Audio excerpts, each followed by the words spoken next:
In American society, money is a taboo topic. We're taught at a young age it's improper to talk about it, but we're also bombarded with messages about the power and importance of money in our everyday lives. And by not talking about it, we miss out on the skills and lessons we need to effectively understand and financially plan. That changes today. Welcome to Money Tales. Hosted by Sandy Brager and Cami Doder, Money Tales brings more than 35 years of combined professional experience in personal finance to demystify money and demonstrate what it's like to speak openly about personal financial matters. Join us each episode as they interview modern-day movers and shakers about how money decisions intertwine with their daily lives in order to give you better insight into productive financial conversations. Subscribe today and register for our blog Fathom at aspiriant.com/podcasts to increase your money mojo. And now, here's Cami and Sandy. Fear of failure can be a powerful motivator. Just ask John Dinsmore, who joins us today on Money Tales. John never intended to become a marketing expert. During college and beyond, John was in a rock band called Fried Moose. He tells us that, at the time, he was so afraid of letting his bandmates and family members down as he pursued a career in music that he threw himself into band promotion and merchandising. That fear-driven hustle accidentally built the exact skills that would later land John his first marketing job and eventually make him a professor who is focused on financial decision-making. Let me tell you more about John. He is a professor of marketing at Wright State University in Dayton, Ohio, and author of The Marketing of Debt: How They Get You. John is regularly featured in the press and is a frequent conference speaker at organizations such as the American Marketing Association and the Association for Consumer Research. Here are 3 key money topics John hits on in this conversation. First, courage, not intelligence, is the key driver of creativity. John reminds us that the same holds true in money. Bold financial decisions often require bravery more than brilliance. Second, why smart people make bad debt decisions. John explains how marketing tactics exploit our tendency to overestimate future income and underestimate the cost of debt, making everyone vulnerable to poor choices. And third, the power of shopping around for loans. Research shows that the biggest factor determining your interest rate isn't your credit score. It's your willingness to comparison shop, making the often tedious process of getting multiple quotes one of the most valuable financial skills you can develop. Now it's our pleasure to bring you John Dinsmore's Money Tales. Welcome to the Money Tales podcast. I'm Cami Doder. And I'm Sandy Brager. Sandy, inspired by our guest today, I have a question for you. Yes. Can you think of a significant decision you've had to make about taking or avoiding debt? Ooh, I can think of several. The one that's coming to mind, though, takes me back to the fall of 2008, right in the midst of the financial crisis, when my husband and I signed paperwork to buy our current home with our 2-week-old baby with us literally sitting on the table. And when we were making that decision, we needed to utilize bridge financing because we had a home that we had owned that we hadn't sold yet. And we needed to jump into this current home because there were a lot of people looking at it. That was a pretty shaky time because we were in the middle of the financial crisis. I was a partner at Aspiriant like I am today, where a lot of my compensation is tied to the general market conditions, and the market was plunging. It felt a little bit, as we were signing those loan docs, like we were jumping off a cliff. I was pretty certain that we'd be okay. We really wanted this house, and we did it. How about you, Cami? Scary. I was getting heart palpitations. It was really scary. I'm also smiling because my story, or what I was thinking about when I thought of the question, was around buying the house we're in today. And like you, we were eager buyers. I was about to have baby number 2, Riley. We were hoping to not be living in a 1-bedroom apartment and actually have a home. And this is the dynamics of relationships coming to life, where Roland has a higher risk tolerance and I do not. And so you're trying to balance this. What I found really interesting was, as the market was hot, I remember our first house we bid on, we didn't get it. $500,000 over asking. We're never buying a house. That is just ludicrous. But anyway, we did find a house that we were able to afford. But then the what are you going to offer conversation, we didn't want to miss out. Riley's about to be born. We needed a house. And my husband, maybe we should more. When you look at the math, it's not that much more on a monthly basis, but it is in aggregate. There's a lot of psychology that comes into pricing homes and making offers and choosing how you're going to finance them. Incredible, Sandy. Finding that balance between spouses and getting comfortable with the amount of debt we were taking on. Serious money conversations. Serious, for sure. Let's switch our debt conversation and welcome our guest today, John Dinsmore. It's really wonderful to be speaking with you on Money Tales. Well, thanks for having me on. Would you introduce yourself and share a couple pivotal moments that really influenced who you are today? My name is John Dinsmore. I'm a professor of marketing at Wright State University here in Dayton, Ohio. I teach a lot of marketing strategy and digital marketing, and then the research that I do, a lot of it focuses on financial decision making. Were you analyzing us as we were sharing our stories, John? No, I should, in theory, be very comfortable and very adept at making every single financial decision there is, but I still find it stressful and overwhelming a lot of times because it's important. It involves a lot of things that even if you're the most responsible and knowledgeable person out there, you are betting on your future circumstances. Hopefully it's just good surprises down the road, but occasionally there's some not so good surprises. When you guys were talking about buying your houses, the market fell out shortly thereafter. I remember because I was moving from Virginia to Ohio to go to school, and boy, it felt like the world was ending. We had a house. We wanted to make this move, but no one was buying any houses then. And let's see, a couple of pivotal moments. There's two that come to mind. One is I was an exceptionally unambitious or not career-minded person coming out of college. I remember spring before I graduated, my dad taking me out to lunch to just see what I thought my next move would be. I remember over the course of our conversation, it became exceedingly clear to him that I had not given it a moment's thought. Busted. Just what a dad wants to hear. Just what a dad wants to. I mean, a great dad, but he was like, I was kind of hoping you would have an idea. I had been playing music with a group and I was just absorbed in that. And so we decided we were going to stay together and keep playing. It was pivotal in the sense that I didn't know why I felt compelled to do it. It's not like we were making lots of money or anything like that. But over time, musicians are not always the most motivated lot. I channeled my fear of failure into marketing, which is, okay, well, we're going to need merchandising. Someone needs to set up tours. Someone needs to do all these things.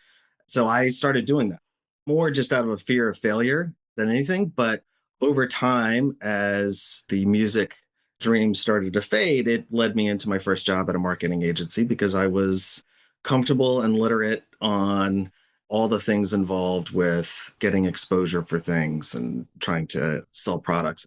When I first got to Wright State, we have a business advisory panel, a bunch of executives from the area. And they said, we like your graduates. They're knowledgeable, they're hardworking, but whenever they face something that they haven't heard about in class before, they kind of freeze up. Could you make a class about creativity and problem solving? And since I was the new guy, they were like, all right, we'll have the new guy come up with that class. And I didn't know anything about it, but the more I researched about it, the more I realized like a lot of creative people, they can't always articulate why they're doing certain things. I had a feeling about this, or this was interesting to me. So I followed it. And then it turns out to be some great triumph. For me, it was sometimes exploring things and pursuing things that you're going to be highly engaged in. It will yield a result, even if it's not in the near term. Having that passion really makes a difference. And then similarly, a week after Lehman Brothers fell, the job where I was a real estate developer, and we had a conference call. It started off with, the good news is you all have jobs. The bad news is we can't pay you. Always fun to work for free.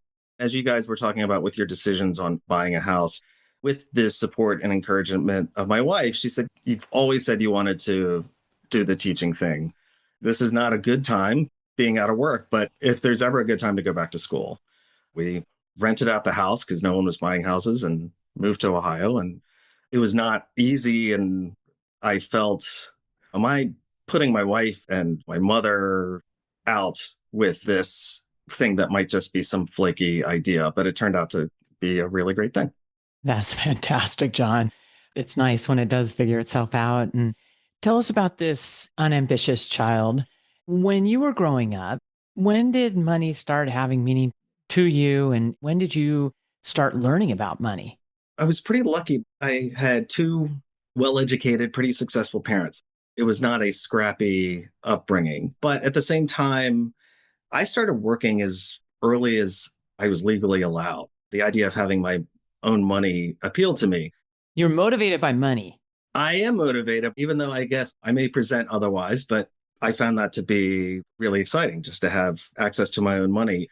As far as with my parents, I think they very much sheltered me from any money stuff because they had that luxury.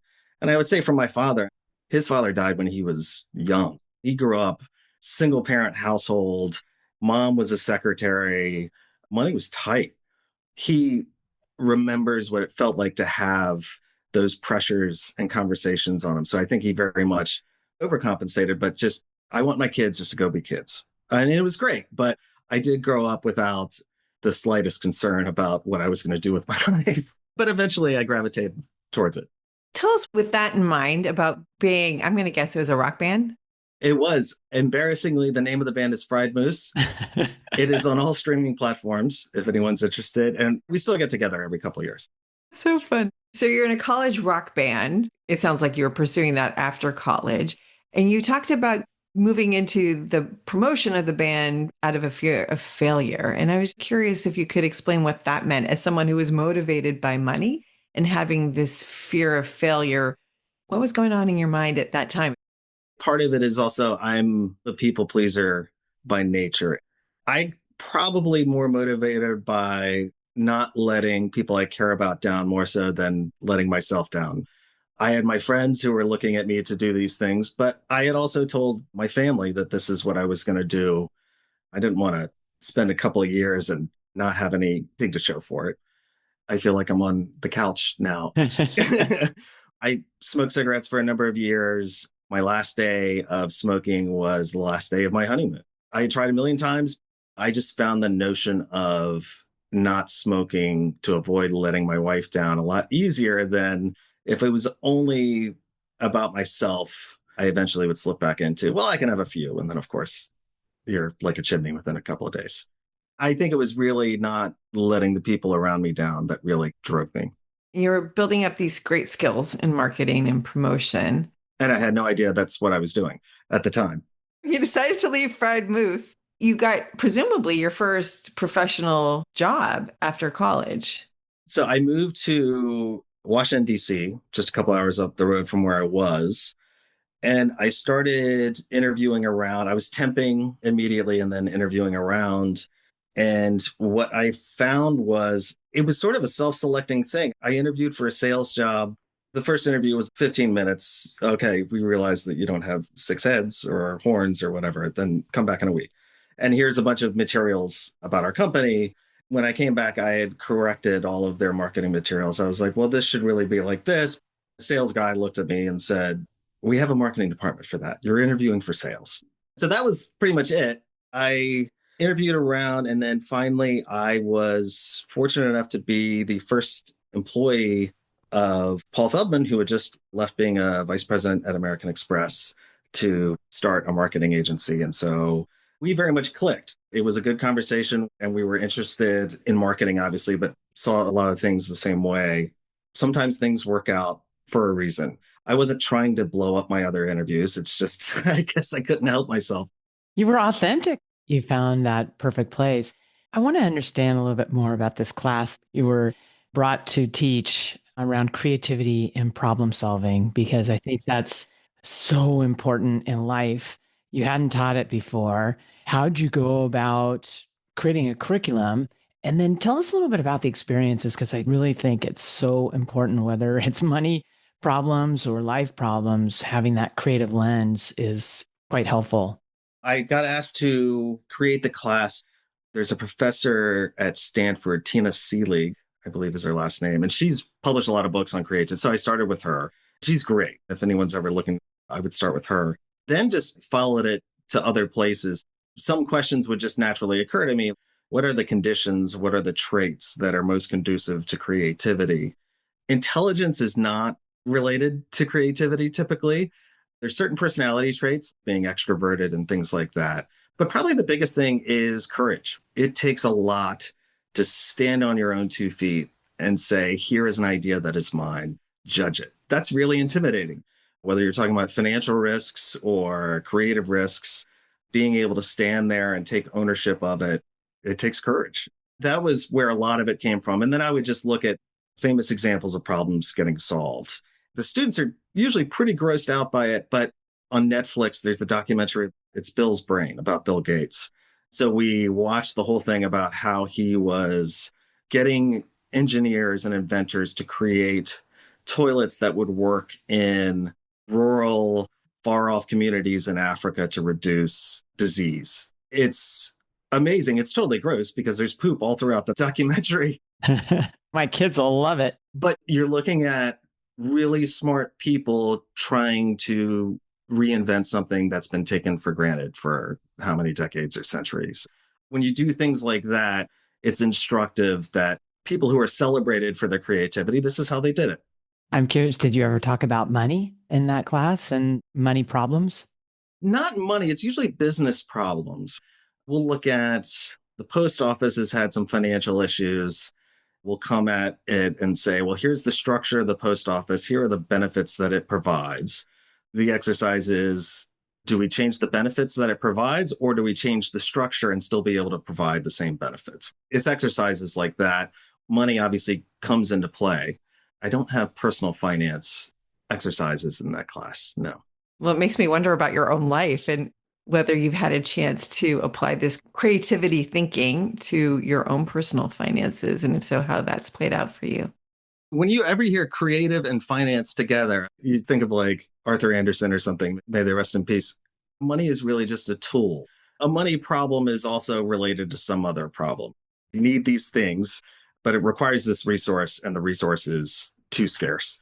I don't think of myself as being overly creative in finance, maybe because I've had a billion finance courses, but relating to my own kids, I do talk to them about things like compound interest and things like that. I think most kids probably have a natural interest in money because they see it as this gateway to all these things. And how I talk to my kids about it, I think I'm creative about it. I was just at a conference and we were talking about how it's hard to do that with kids today because they don't really interact with actual money. Not many people have the paper and the bills and the coins in their hands anymore. So that can be tricky. I did some research about what happens when people handle cash. And I remember a friend of mine joked, he's like, well, you better get it published quickly because people don't handle cash anymore. So there's a lot of truth to that. I think my boys understand that this is the fuel of these other things that you want. You just published a book called The Marketing of Debt, How They Get You. And I'm curious what led you to write the book. As a professor, I thought, well, professors should write books, so I should write a book. It was either going to be about financial decisions or digital marketing. And digital marketing changes so quickly that by the time it would be in print, it would already be out of date and I'd be updating it for the rest of my life. And that didn't sound like much fun. Instead, I decided to look at financial decision making. The actual finance part, probably to someone who hasn't been on their own a lot, they might find. So I have to explain certain basic financial principles, but it's much more about the psychology of why are we so bad at this? Why are certain marketing tactics, why do they make that worse? Why does it seem like we always underestimate the cost of our debt and overestimate our ability to pay? It goes into that. And I'm 53. I've had a ton of finance courses. I should be great at this every single time, and I still make mistakes. It's stressful, so you don't always think clearly about it and all that stuff. John, I'm here to tell you that you are completely normal. That's one of our jobs as financial advisors, is helping our clients being that objective voice. It's very difficult to make financial decisions because of all of the emotional aspects of it. And especially when you have astute financial institutions trying to market different products to you. You guys probably have some pretty financially well-off people, and are they still frustrated by dealing with money, because you would assume someone who's been very successful, who has lots of resources, would just be like a money master, or are they still stressed out and confused? There's a range for sure. Money is just a difficult thing for many people because of their values, because of their goals, because of their experiences with money. All of those things can cloud our decision making and can overtake us. Even the most successful people can struggle. The inspiration with Money Tales and the ongoing motivation is that so many times by not talking about money and telling your money tale, you don't connect with your money tale. You don't even know what's motivating you, what's holding you back. These mindsets don't get the opportunity if you're not airing them and really coming to terms with it. You're letting things rule decision making or your emotions in a way that you don't have to necessarily. And so that's been really a special motivation. And so many times we're talking with guests and they'll say, oh, gosh, I never thought about a lot of it. It's our beginnings. Money was taboo to talk about at the dinner table. So I've been reluctant to talk about it. It's incredible how these beginnings really plant themselves and sometimes are great and put us in the right direction and sometimes hold us back. What just popped into my head is a class I teach every once in a while is entrepreneurship. And we go into the notion of difficult conversations and family businesses and succession, because no one wants to talk about their own mortality. It's an uncomfortable topic. The issue of mortality, and then it's, okay, the issue of who gets what or what happens if someone passes. People never talk about it. And then when someone does pass on, it's a disaster every single time. It's lawsuits, it's companies going out of business, all these things, because people didn't want to take a deep breath and have the difficult conversation. I want to get back to the debt for a moment because I think it's really interesting that you chose debt as a way to look at how people make financial decisions, because debt is one of those areas where I think people are raised with really strong feelings. And they might be aversion to debt because don't be indebted to anybody. That's the worst thing you could do. Or there might be religious reasons for staying away from debt to, oh my gosh, we need debt. This is the only way we can finance our ability to continue to live in this world. I joke that, well, no one wants to study finance or debt, and no one wants to study nuclear physics. But the difference is you're going to have to deal with finance and debt in your life. You might be able to get away from physics. Probably a lot of people don't even really consider a lot of forms of debt to be debt. It's not debt. They're just giving me 2 years to pay off my furniture or something like that.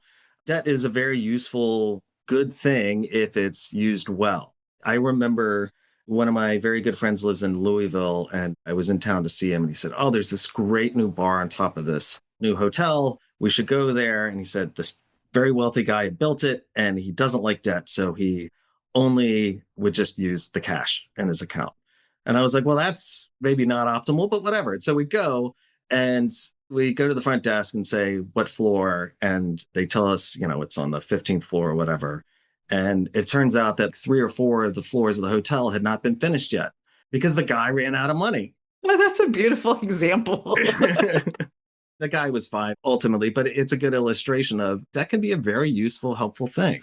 But unfortunately, and I think where marketers do a disservice is that there's certain tactics that will cause people to take on more of it than they can afford. And it's very seductive. Get what you want now and then figure it out later. And then before you know it, all of a sudden, there's not enough money at the end of the month. Delayed gratification is not a concept that we like to embrace in modern day America. For sure. John, for your readers of your book, what's your number 1 or 2 things you're hoping they walk away with? 2 things. One, when you're considering debt, people have a tendency to borrow money or take on debt thinking about how much money they're going to have in the future. And people never assume that they're going to have less money in the future or the same amount of money in the future. When you imagine your future circumstances, it's usually all your ships have come in, everything's come up aces. And that's even if you're doing no payments for 6 months or something like that. People just assume. So don't borrow based on the amount of money you think you'll have in the future. Borrow based on the amount of money you have today. I think the other thing is, because it's a very competitive industry, mortgages and other forms of debt. Credit cards, for sure. Credit cards, absolutely. You can put the brakes on things. I think of a mortgage, the first house my wife and I bought. A mortgage broker had come recommended from my boss. And the guy was maybe a little shady, it seemed, and all these things. And then they're like, you're all set up. And about a week before closing, he's like, the underwriters, I can get you this other loan, but it's pretty expensive. At that point, I didn't want to be homeless. So I went with it. And it was, of course, just the worst mortgage ever. And I didn't feel right about it. If you feel uncomfortable or you don't really know what you're getting into, you can always put the brakes on, even if marketers are telling you or making you feel like you can't. That's such a good point. And really get educated on what's involved with the loan you're about to take, because oftentimes we're signing contracts that we don't fully understand. And there might be hidden costs or other features in there that might prevent us from being able to get out of that loan sooner than we want to without cost. We had refinanced our house a few years ago. And initially, a similar thing started to happen where the guy said, it's just like an extra $1,500. Don't worry about it. Because he wasn't going to be paying that. Alarm bells go off. Well, and he was just like, it'll just get rolled into your mortgage, as if the mortgage is some portal in space where it just goes somewhere else. No, this is going to be $1,500. At least when we sell our house, we're going to be paying this. We said we don't want to deal with you anymore and went back out there and got a much better deal. You can shop around on this stuff. And research shows that the highest determinant of the interest rate you pay or the deal you get on finance is not your credit. It's how much you shop around. So go out there and do the uncomfortable work of learning about something you don't want to learn about, but it will pay off. I love that. Great advice. And I'm going to share one of my hacks.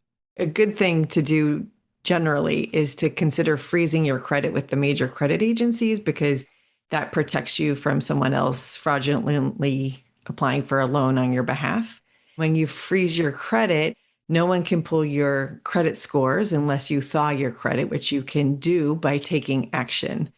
As human beings, we don't like to take action. So having our credit frozen really makes us think about whether we want to take on certain new debt, because we have to go through the action of reaching out to the credit rating agencies, thawing our debt, figuring out how long we want it thawed for before it freezes again. I find that to be very effective because it causes you to pause and ponder. It's an excellent point. And I think also mayors of cities will brag that muggings are down, or there's no money in mugging anymore. All the money is in identity theft. People are not out on the streets doing these things. They're trying to get your passwords and your whatever. They're trying pretty hard. Yeah, that's the primary form of financial crime now. Tell us, what is your next money conversation going to be, and who's it going to be with? I probably have some sort of money conversation with my wife every day. We're spending money on this. Pay that next month. Pay that this month. Probably the next sizable one. My younger son is having a bar mitzvah in the spring. And then my older son is getting his driver's license. So we have to see if we're going to find a car for him. Those will be the next two big things. Well, mazel tov to you and to them. That sounds exciting. Well, thank you. Important money conversations in your near future. John, where's the best place for our listeners to find you? You can go to dinsmoreresearch.com or just johndinsmore.com. They both basically go to the same place. Perfect. It's been such a pleasure talking with you on Money Tales. Oh, this has been fun. Thanks, guys. Thanks for listening to the Money Tales podcast. If you've enjoyed this episode, share it with someone you think would benefit from listening. And leave us a review on your favorite podcasting platform. Your ratings and reviews help more people find our podcast. If you're inspired to gain clarity and peace of mind about financial matters, don't hesitate to reach out to our team at Asperient. Go to asperient.com/start a dialogue. Or you can email Sandy and me at podcasts@asperient.com. See you next time.